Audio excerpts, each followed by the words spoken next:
ایک سوال یہ تحریر فرمایا ہے کہ گناہ میں والدین کی اطاعت جائز ہے یا نہیں، اور ان کے والدین انہیں روکتے ہیں کہ یہ دین کا علم حاصل نہ کریں، تو کیا انہیں والدین کی اطاعت کرنی چاہیے یا نہیں کرنی چاہیے؟ دیکھیے، والدین کی اطاعت اس وقت تک ہی ہے جب تک وہ اللہ کے قانون اور شریعت کے مطابق کسی چیز کا حکم دیتے ہیں، ورنہ خلاف شریعت ان کی بات جائز نہیں ہے۔ اس لیے اگر وہ روکتے ہیں دین کی تعلیم حاصل کرنے سے، تو میاں اول تو ہمارے زمانے میں دین کو پڑھتا ہی نہیں، کوئی نہیں پڑھتا۔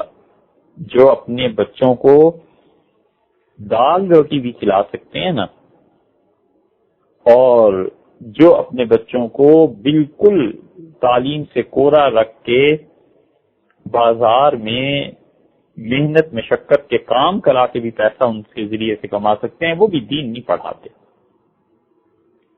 جو بالکل ہی کسی کام کا نہ ہو، نالائق ہو، اس کو کہتے ہیں مسجد چلے جاؤ۔ اور پھر ظلم یہ ہے کہ توقع یہ رکھتے ہیں کہ علماء ایسے پیدا ہوں گے جو امام غزالی اور امام رازی کے درجے کے ہوں۔ پھر جو پروڈکٹ آپ مدارس میں بھیج رہے ہیں اسی نے بن کے سامنے آنا ہے نا۔ جب ذہین بچے نہیں آئیں گے تو دین میں ذہین لوگ پیدا نہیں ہوں گے۔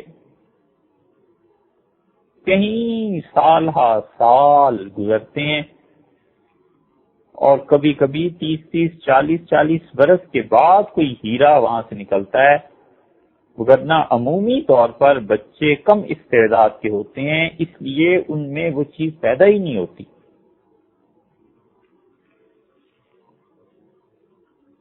تو ہمارے زمانے میں غنیمت ہے اگر کوئی آدمی دین کا علم حاصل کرنے آئے۔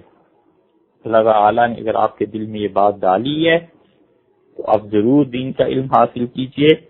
والدین روکیں تو والدین کی اطاعت جائز نہیں، لیکن خیال کیجئے گا ان کی بے ادبی نہ ہو۔ سنتے رہیے خاموشی سے جو کچھ وہ کہیں، اور بہت ہی زیادہ ہو جائے تو ان کے سامنے صاف بات رکھ دیجئے، لیکن ان کی بے ادبی نہ کیجئے۔ جو آدمی ادب سے محروم ہوتا ہے وہ دین کو اگر اتنا بھی پڑھ لے جتنا امام رازی اور غزالی رحمت اللہ علیہ نے پڑھا تھا، تو بھی اس انسان کے علم سے صرف فیض نہیں چلتا۔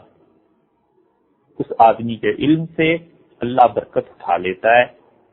اس لیے بے ادبی اور جھگڑا، لڑائی، اس سے اپنے آپ کو بچائیے۔